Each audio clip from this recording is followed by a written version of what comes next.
If you need any Xbox or PlayStation codes or any cheap PC games, use the referral link in the description. It will take you over to g2a.com. They already have a discount on most of their goods, and if you use the code CHES at checkout, you can get yourself an extra 3% off as well.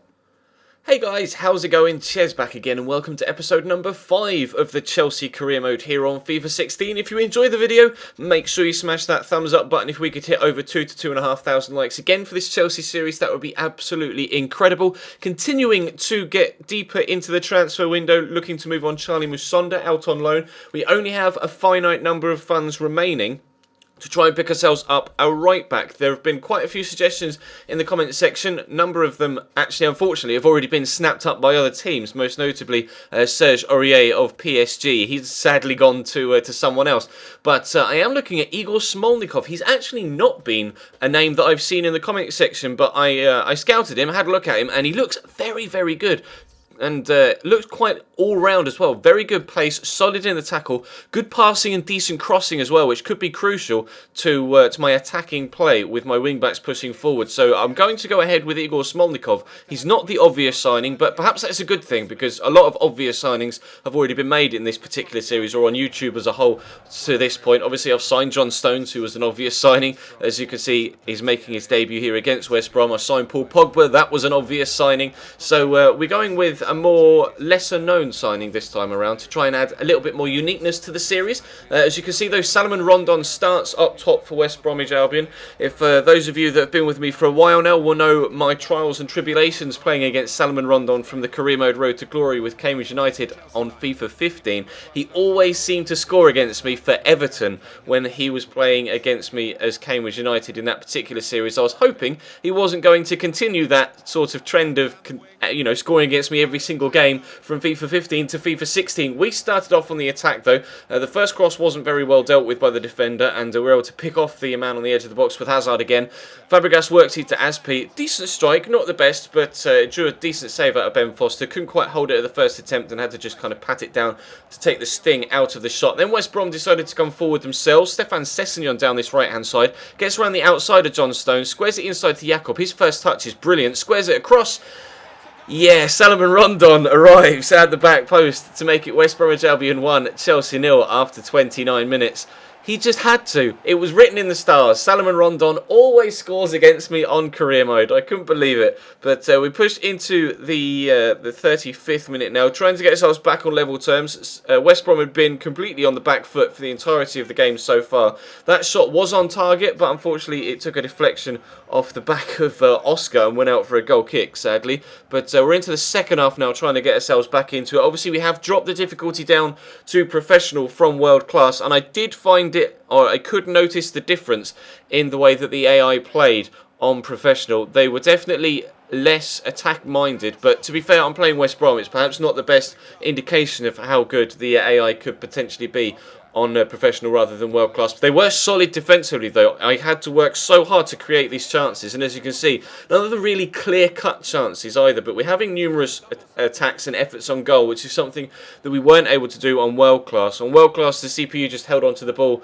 something crazy, and I had to work so hard to have maybe 2 chances all game. We are at least being able to create more on professional, and it will lend itself to more entertaining gameplay, and in turn a more entertaining series. So hopefully that will be for the better. But we're still trying to get ourselves back on level terms. Made a couple of changes. Willian and Loic Remy coming on. I dropped I dropped Diego Costa to Cam. And he was having an effort here. Well blocked by the defender. So you can see the amount of West Bromwich shirts that are in and around the box here, just trying to get a man in between the ball and the goal. As you can see, a bank of 4, really narrow bank of 4, the defenders, and then the spread out midfield 5 just made it impossible to get past them. We have a corner though with 4 minutes to go. It's going to drop on the edge of the box to Cesc, manages to get it to Willian. Eventually he's going to drill it in towards Loic Remy. Brilliant dribbling feet from him, not once but twice, and then the finish as well. We have ourselves an equaliser at last. Chelsea 1, West Brom 1, celebrating right in front of those away travelling fans. You'll see from the replay, brilliant ball by Willian to smash it in towards Remy. Good first touch, turns one way and then back the other. Just gets ahead of their defender and then smashes it across goal with his left foot into the back of the net. And that was going to be the end of the game. We definitely deserved all 3 points from that particular game. We just weren't quite able to get them. But promising signs now we're on professional. It's felt more like world class from FIFA 15, to be completely honest. So I'm positive about moving forward on this difficulty setting until I get better at the game, and then we'll be able to move it back up to world class. But we're trying to nail down a price for Igor Smolnikov. They want 19.5, so I've offered them 14 plus Ola Aina as make weight. He's not the most expensive player, but just adds an extra bit of personnel to the deal to maybe entice them to accept. As you can see, everybody doing okay. A D there for John Stones, but there's improvement throughout the squad there with this training session. I may have to start rotating the training members as well as the first team, because obviously we've got a lot of youngsters at the club, and I don't want to neglect any young player. I want everybody to be growing nicely. So they rejected 14 million, but they accepted 14.2. So fair enough. It looks like we might be getting Igor Smolnikov into the club. 27 years of age, 80 rated. He's really, really promising though. Could grow up towards the mid-80s and overtake Cesar Azpilicueta at right back. Obviously Cesar is 82 rated right now, but we head into a rather big game, to be completely honest. The Capital One Cup has thrown up a tie and a half. Chelsea versus Millwall. It's a very, very feisty tie. Playing a lot of the kids though, as you can see. Ola Aina, before he leaves us, playing at right back. Ruben Loftus-Cheek, Kennedy, Casey Palmer, Bertrand, Traore, etc. all in the starting lineup as we try and use the youngsters in the Capital One Cup. And I may do the same in lesser Champions League games and for lesser FA Cup ties as well, or the early FA Cup tie rounds, because the kids we have here are growing quite nicely and do show good potential. So if I can get them game time as well as training them, then we could fulfill their potential, especially Bertrand Traore up top. He's 74 rated to start off with, but he has the potential to get up to 85, which would be obviously fantastic. Casey Palmer's pushing down the right hand side here though, turns back inside to try and find Bertrand Traore. Good first touch with the Ronaldo chop, and an impressive finish as well from the edge of the box to give us a 1-0 lead after 12 minutes. He's done more in those 11 minutes there than Diego Costa has done all season so far, and Loic Remy seems to be a better port of call for goals so far than Diego Costa at this point, and he's going to get himself a second here. Scooped up cross from Rahman Abdul Baba, or Abdul Rahman Baba, I'm not really too sure which way round the three names are. We'll call him Baba. A good scooped cross, just lifted it with the outside of his left foot, and he just helped it on its way, Bertrand Traore, and he's going to look for a hat-trick here. Lovely scoop turn inside, beats his second defender as well, has the shot, but it's well blocked. It's going to go out for a corner. But we're 2-0 up here inside the first half an hour against Millwall.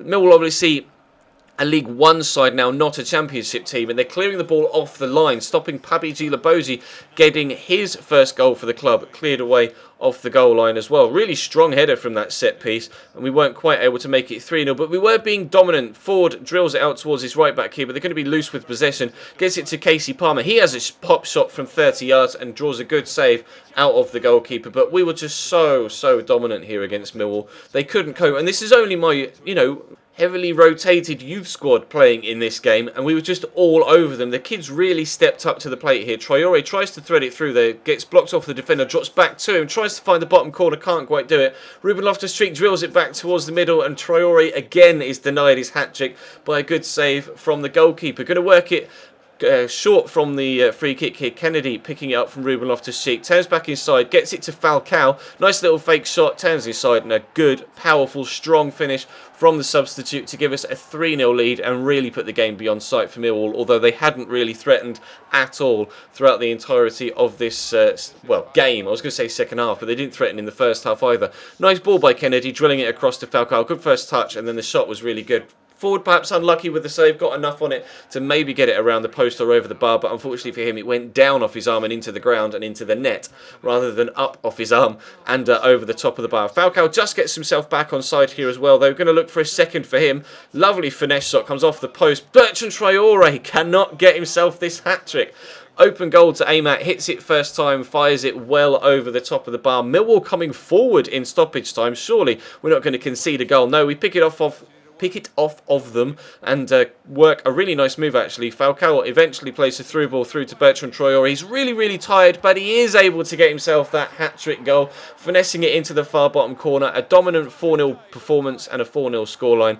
Really pleased with how this game went actually, and it will really help the development of our youngsters as well. And you can see from that screen just how dominant we were. Only 50% possession. The CPU still keeps the ball away from me, but we were creating chances left, right and centre. And I wouldn't normally leave this in, but you can can see on the left-hand side there, normally it just shows you the full-time results, but you can see it's got in-game times there. 90th minute at Hull game. Brentford, unfortunately, 2-0 up against Cambridge United in the 75th minute. So I like that addition. It's just a little addition, but it's the little things that make the difference in career mode, make it feel a lot more realistic. So I'm pleased that that's still in there. And we are accepting the offer here for Igor Smolnikov. 14.2 million plus Ola Aina is the fee, and he will leave us and come into the club and be a rotation right back for me with Cesar Azpilicueta. And of course, we've got Baba and Jose Gaya now at left back. So it's been a very, very successful transfer window for us. I'm pleased with how things have gone so far, and there are only a couple of days left. I think we've got Palace and then transfer deadline day, but I've only got £16,000 left in my transfer budget, so all the business has been done. Only 2 points from our opening 3 games in the BPL so far, but we should be able to pick up 3 points against Palace. At least I'm confident of picking up 3 points against Palace at home, and then we'll be able to get ourselves back up towards the upper reaches of the table, especially now that we've dropped the difficulty down to professional, and I'm feeling more comfortable with FIFA 16 after every single episode that I record. If you enjoyed today's episode, make sure you hit the like button and subscribe if you haven't already. As I record this Monday afternoon, I'm on 98,393 subscribers. So by the time you see this on Wednesday afternoon, I will be at 100k. So a big thank you for that. I will, of course, put out a thank you video, maybe even before you've seen this, to say thank you to you guys, and then maybe asking if you want to see me do a 100k special sort of video. I haven't decided yet. You'll probably know by now because I'll probably have put out the video to this point. But thank you for 100k. I don't even know where we'll be by the time you see this. Maybe even 105, the way the channel's been growing recently. But on screen you can see my my usernames for my social media, my Instagram, my Facebook, and my Twitter. There's also links in the description to my Twitch, as well as links to all 3 of those social media sites. As there, I stream career mode every single night right now over on twitch.tv/Chesnoid Gaming.